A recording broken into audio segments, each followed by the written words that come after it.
Սիրելի հայրենակիցներ, այսօր մայիսի 9-ն է և ես առաջարկում եմ, որ մեր խոսակցությունը սկսենք Թակուն համայնքի մեր զոհված զինծառայողների հիշատակը 1 րոպե լռությամբ հարգելով։ Խաչատրյան Գառնիկ Հուսիկի, Սիմոնյան Արծրուն Ժիրայրի, Խաչատրյան Գառնիկը մայոր զինված ուժերի,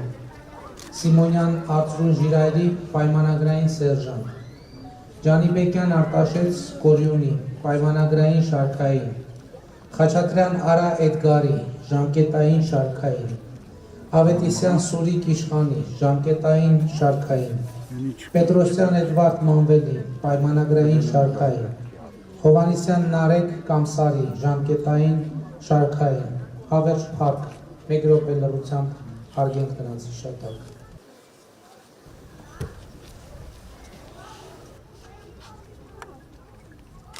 Շնորհակալ եմ։ Ժողովուրդ, պատերազմից հետո ես հեռուստաուղերձում մի անգամ ասացի, որ այո, ես կարծում եմ, որ մեր բանակը, մեր զինված ուժերը հերոսական կռիվ են տվել այս պատերազմի ընթացքում։ Եվ երբ որ օդում կախված հարց կար, բա ոնց երկրորդ բանակային կորպուսի օրինակը դրա ամենավառ օրինակն է, երբ որ երկրորդ բանակային կորպուսից մինչև ըստ էության 9-րդ պաշտպանական շրջան մեր բանակը ամուր պաշտպանական գիծը պահել է։ Եվ սա փաստ է, եւ մենք պետք է մեր սպաներին, զինվորներին, գեներալներին արժանին մատուցենք։ Եվ պետք է հասկանանք ինչն է պատճառը, որ այնուամենայնիվ 9-րդ պաշտպանական շրջանի այդ ճեղքումը տեղի ունեցավ, որը ցավոք սրտի հետագայում չհաջողվեց կանգնեցնել։ Բայց այնուամենայնիվ այստեղ մեր զինվորն է ներկա, մեր վիրավոր եղբայրը։ Կներես անունը չհարցրի, կասես։ Կոլյան, մեր Կոլյանը ներկա, այստեղ համոզված եմ էլի պատերազմի մասնակից մեր եղբայրներ կան ու մենք պետք է այսօր մեր ամենակարևոր անելիքը մեր պարտավորությունների կատարումն է մեր նահատակների եւ մեր երեխաների առաջ։ Եվ այդ պարտավորության կատարումը հետեւյալն է, մենք պետք է զարգացած եւ բարեկեցիկ երկիր ստեղծենք։ Հայաստանի Հանրապետությունը պետք է լինի իրոք զարգացած, իրոք բարեկեցիկ երկիր։ Մենք այո, վերջին տարիներին շատ բան արել ենք, բայց վերջին տարիներին շատ բան չենք հասցրել արել։ Ես գալիս եմ այս ճանապարհը ըստ էության միջև Վախթենից նորմալ վիճակում է, այնտեղ մի կտոր կար, որ դեռ կառուցված չէր։ Ես այսպես մտածում եմ, այո, մենք ճանապարհներ կառուցեցինք, բայց մենք միլիոնատեր չդարձանք։ Որովհետև մենք ճանապարհ կառուցում էինք ճանապարհ կառուցելու համար, մեր ճանապարհը չենք կառուցում փող գողանալու համար։ Այո, մենք դպրոցներ կառուցեցինք, մենք մանկապարտեզներ կառուցեցինք, բայց մենք միլիոնատեր չդարձանք, որովհետև մենք չենք ուզում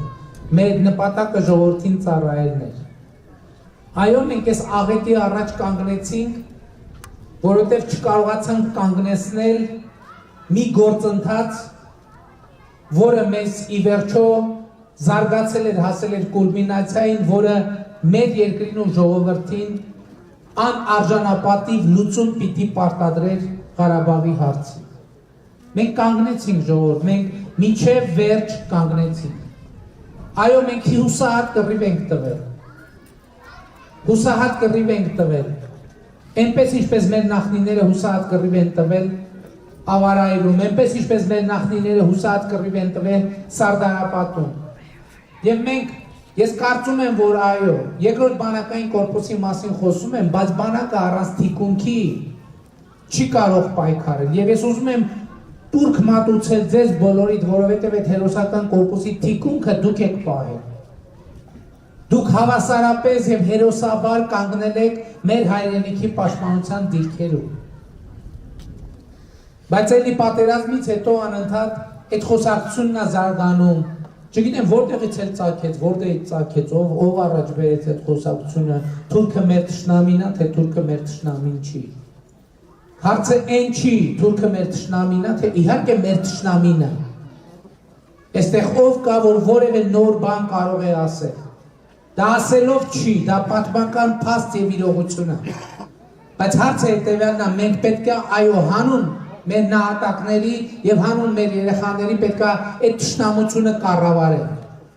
Չի կարելի թույլ տալ, որ այդ թշնամությունը ընդհանրապես այս տարածաշրջանում դառնա անկառավարելի։ Եվ ես հույս ունեմ, որ ժողովուրդը այս գաղափարը կընդունի եւ կաջակցի։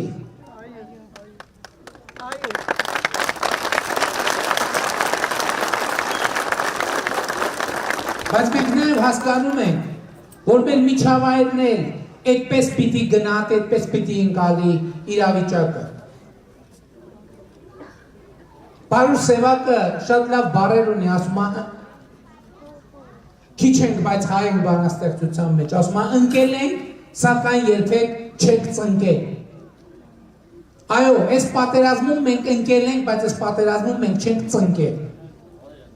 Եվ մենք չենք ծնկելու։ Բայց այդ թշնամանքը պետք է կառավարվի։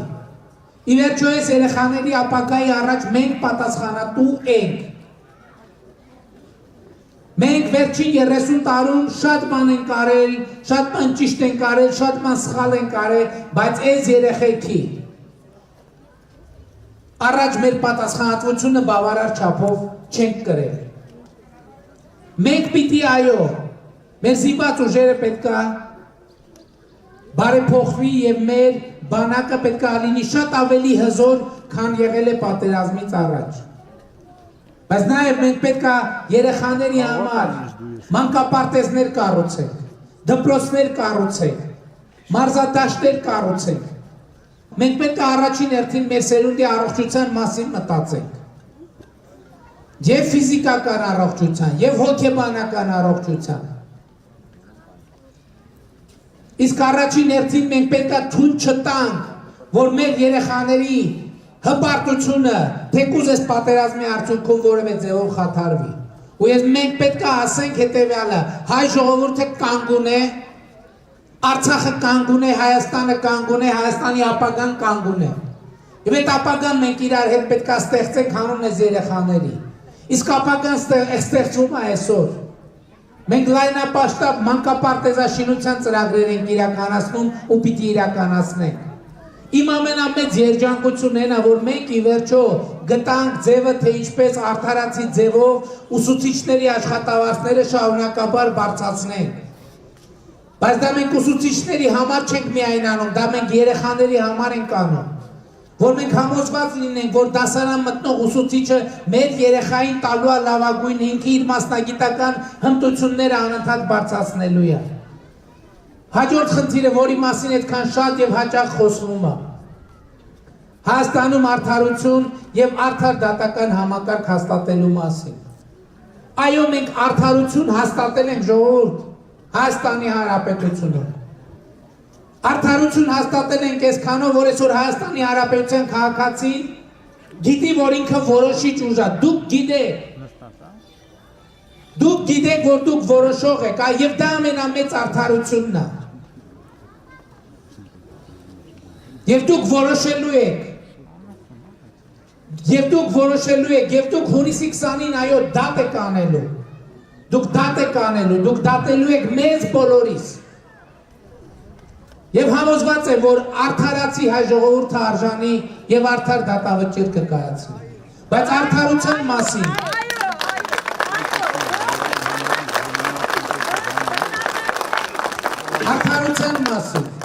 էլի ուզում եմ ասել, այսօր Հայաստանի Հանրապետության բանտերում պատմականորեն ամենակիչ մարդը կա, ամենակիչ մարդը։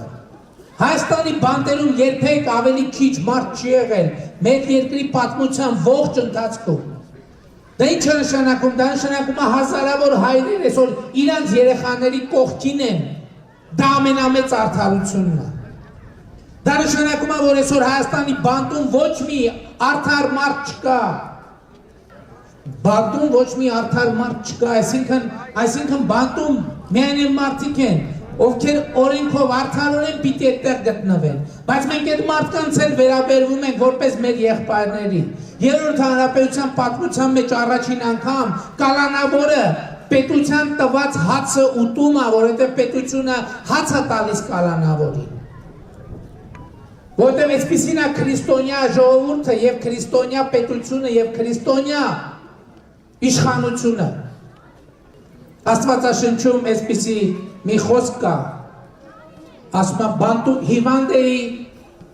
եւ չեկար ինձ տեսության, բանտում էի եւ չայցելեցիր ինձ։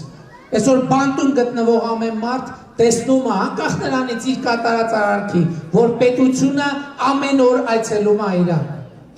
Եվ պետությունը հնարավորություն է տալիս, որ այդ մարդը վերադառնա բնականոն կյանքի։ Սա արդարություն է, սա մեծագույն արդարություն է։ Այո, բազմաթիվ մարդիկ, ովքեր որ պետք է լինեն բանտում, գուցե ազատության մեջ է։ Բայց ոչ մի անմեղ մարդ բանտում չի, եւ սա մեծագույն արդարություն է։ Ես ուզում եմ ձեզ բոլորիդ շնորհակալություն հայտնել առաջին հերթին այն բանի համար, որ դուք լավատես եք եւ դուք ընկճված չեք։ Եվ ես համոզված եմ, որ մենք իրար հետ աշխատանքով, չարչարվելով, տրտմելով, տխրելով, մենք մեր հայրենիքը շենացնելու ենք։ Մենք մեր տարածաշրջանում թշնամությունը կառավարելու ենք, թույլ չենք տալու, որ այդ թշնամությունը դառնա անկառավարելի։ Այո, մենք պետք է մեր երեխաների համար խաղաղ ապագա ապահովենք։ Բայց այդ խաղաղ ապագան չի կարող լինել անարժանապատիվ։ Մենք պետք է արժանապատիվ խաղաղություն ապահովենք, զարգացում ապահովենք, բարեկեցություն ապահովենք, եւ ես շնորհակալ եմ, որ դուք համաձայն եք այս մտքի հետ, որովհետեւ այս երեխաները պիտի ապրեն ազատ, հզոր եւ երջանիկ Հայաստանում։ Շնորհակալ եմ բոլորիցս։ Ուզում եմ բոլորիս խոնարհումով մեր բոլոր նահատակների առաջ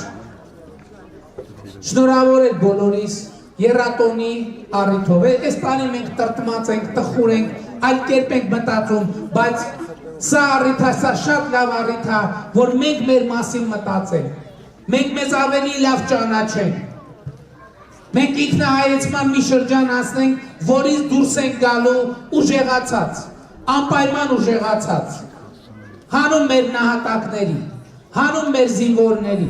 հանուն մեր երեխաների։ Շնորհակալ եմ ձեզ։